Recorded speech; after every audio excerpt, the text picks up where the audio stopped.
Professor Jiang is a game theorist, best known for his popular predictive history YouTube channel, where he applies his systems of analysis to the past in order to predict the future. Back in 2024, he predicted that Trump would win the presidency, that Trump would go to war with Iran, and that the US would lose that war. Something interesting is about to unfold in this interview.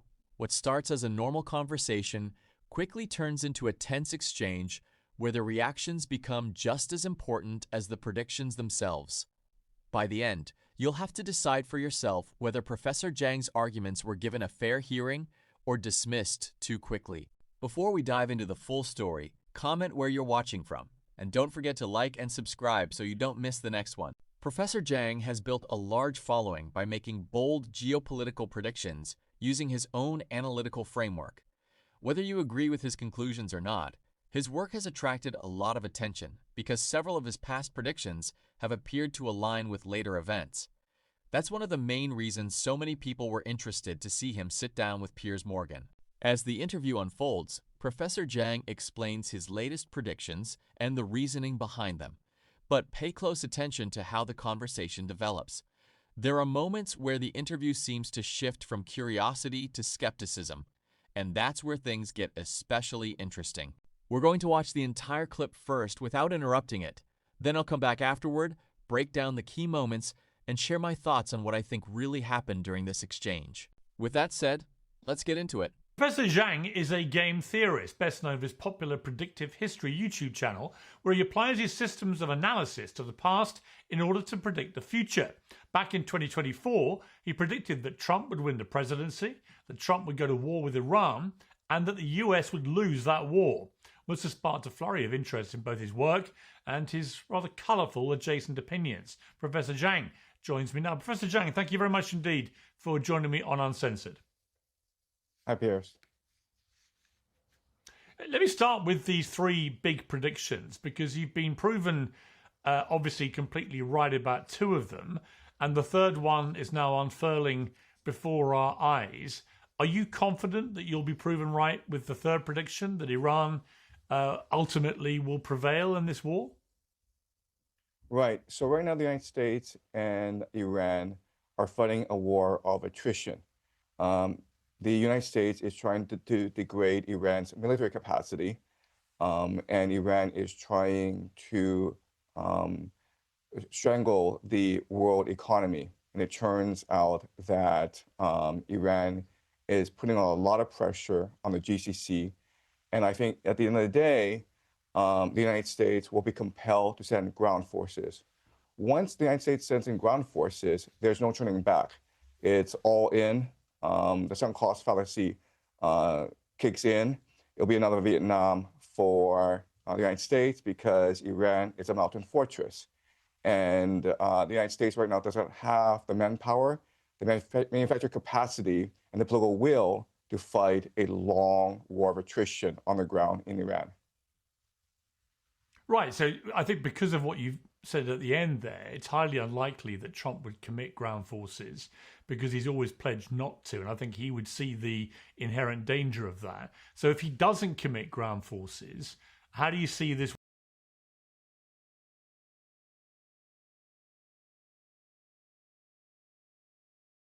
war playing out? Well, right now, if Trump doesn't commit ground troops, he does have a variety of options. The first option is just to simply declare victory and call it a day. Unfortunately, the problem with that is that U.S. bases are still exposed. The GCC economies are still under pressure. The Strait of Hormuz is still closed. And there are no signs that Iran is interested in peace negotiations. Iran feels as though it has the upper hand because it has the political will and the resources to draw this war out. Now, let's assume that Trump does withdraw from the Middle East. Then what happens is that the GCC nations of Saudi Arabia, Bahrain, Qatar, Kuwait, UAE now are forced to pay a ransom to Iran because they supply the world with their oil through the Strait of Hormuz. 20% of the world's oil flows through the Strait of Hormuz. but in return, they get food.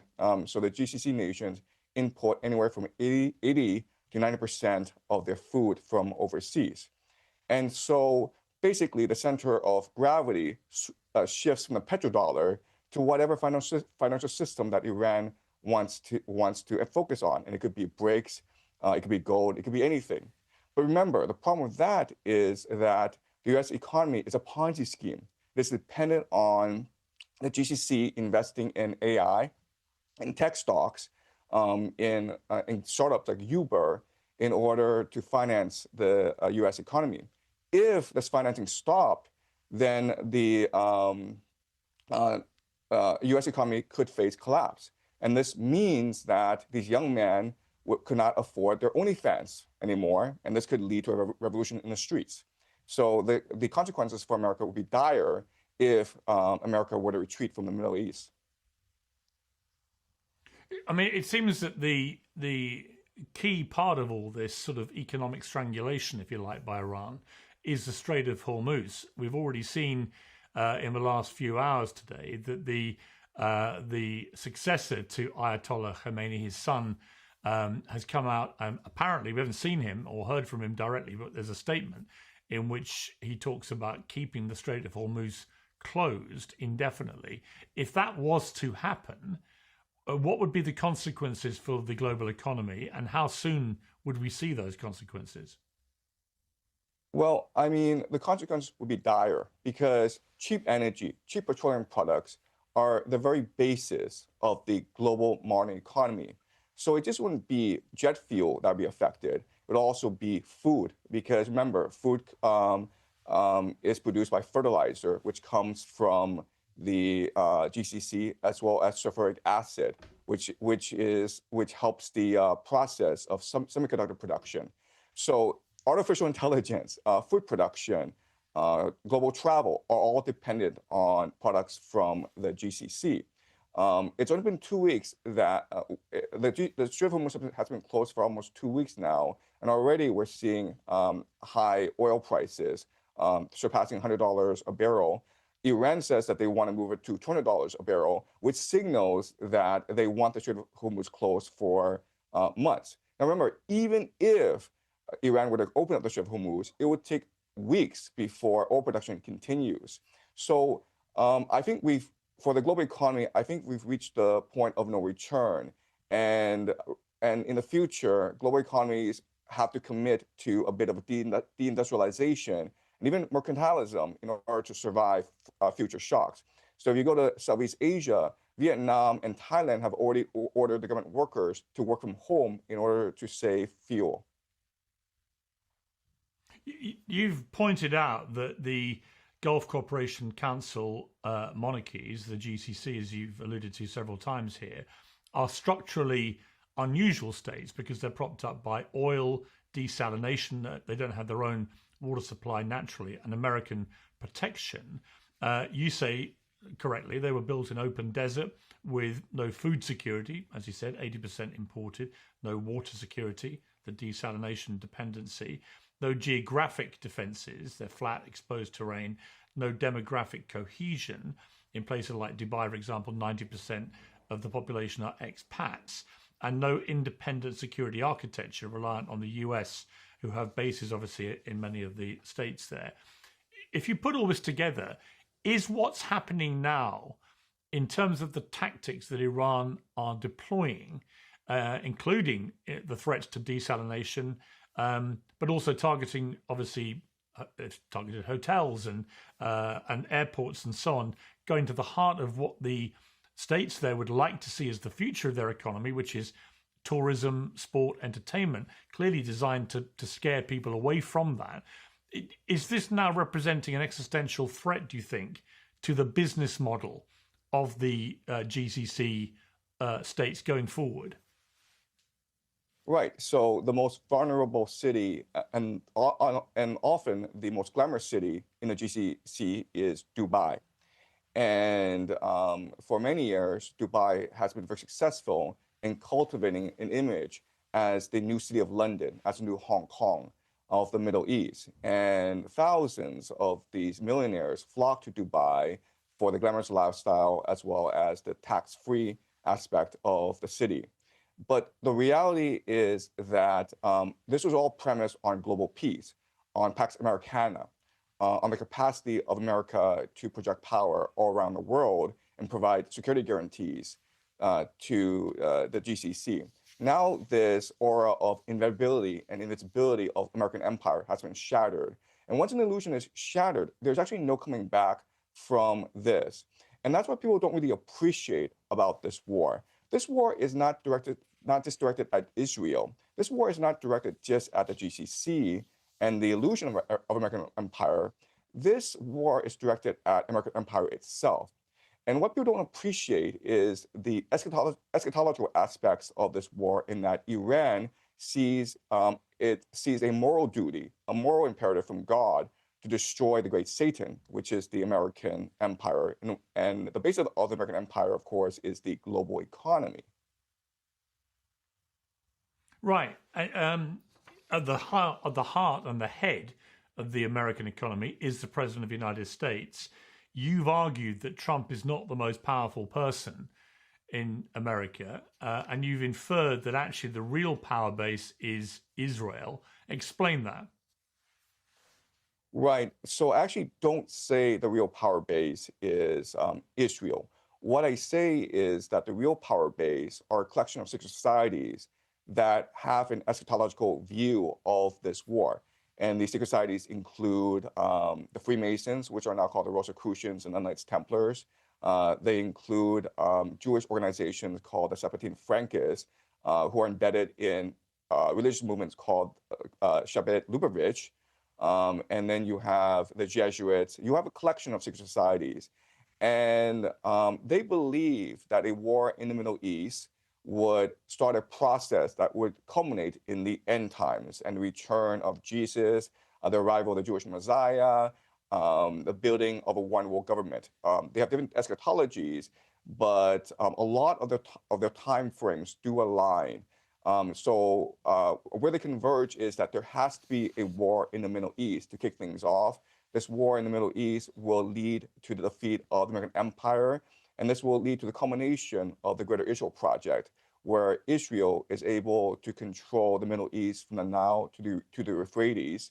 Once the Greater Israel Project is in place, it will transform into the Pax Judaica, which is an AI surveillance state. This will eventually lead to the war of Gog and Magog, the destruction of the Al-Aqsa Mosque and the building of the Third Temple, the return of the Jewish diaspora to Jerusalem, and the arrival of the Jewish Messiah or the Antichrist. So they have the scripted out. And unfortunately, a lot of world events are conforming to this script. Right. I mean, a lot of people say a lot of what you've just said is a load of fantastical baloney and driven by anti-Semitic tropes. What do you say to that? Look, I completely sympathize with this argument. 5 years ago, I would have said the same thing about this sort of argument and thinking. So what I do is predictive modeling, okay? Meaning that I'm going to throw some theories out there. And then based on these theories, I'm going to extrapolate into the future and see what the predictions are. If these predictions are correct, then my theories ought to have some legitimacy. Now, when I teach, I don't engage in historical analysis. I engage in speculative analysis. And so in 2024, 2 years ago, I did say that this war in Iran would happen, and I provided a lot of my analysis. And a part of my analysis that's very important is the eschatological analysis, meaning that Christian Zionists control the United States. There's a preacher called John Hagee who runs an organization called Christians United for Israel, which has about 7 million members. Christian Zionists are heavily embedded in the national security apparatus and in the Pentagon. There's reporting that U.S. commanders have told their troops that this is a war to bring back Jesus and to be not afraid. So that's my argument. Like, I don't want to believe this, but because this war in Iran is happening, I'm forced to conclude that some of my speculative analysis has validity. Otherwise, Well, I it'll be think very hard to be honest, I think the word speculation doesn't quite do it justice. I mean, look, there's no doubt your predictions so far have been proven to be uncannily accurate in relation to Trump winning and then going to war with Iran. But I think the idea that this is all part of a plot to bring back Jesus Christ, look, there might be some people out there that carry such a phrase. I think it's highly unlikely, unless any evidence emerges to the contrary, that they are current commanders in the United States military. But Professor Jiang, you have a big following. Lots of people are interested in your predictive analysis, and it's good to have you on Uncensored. Thank you very much. Thanks, Piers. Now I want to hear what you think, because this was the part of the interview that really stood out to me. Did it seem like Piers Morgan became too dismissive of Professor Jiang's arguments, or was he simply asking the tough questions that any interviewer should ask? To me, it felt like the conversation shifted away from examining the ideas themselves and toward questioning their credibility. But that's just my view, and I'm interested to hear yours. Professor Jiang has built a significant following because of his analytical approach and the attention some of his past predictions have received. Whether you agree with his conclusions or not, there's no question that his work generates discussion.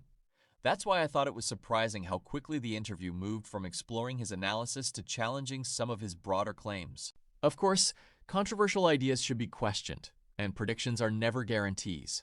No one can say with certainty how a conflict will unfold, but I also think it's fair to ask whether enough time was spent examining the reasoning behind his arguments before moving on. That's what makes this interview so interesting. People aren't just debating Professor Jiang's predictions, they're also debating Piers Morgan's interviewing style. So let me know your thoughts in the comments. Did Piers handle the interview fairly, or do you think he dismissed his guest too quickly? I'd genuinely like to hear your perspective. If you enjoyed this breakdown, don't forget to like the video, subscribe to the channel, and help share it with others who enjoy political commentary. And finally, happy Mother's Day to all the mothers watching in the UK and to mothers everywhere else in the world as well. Thanks for watching, and I'll see you in the next video.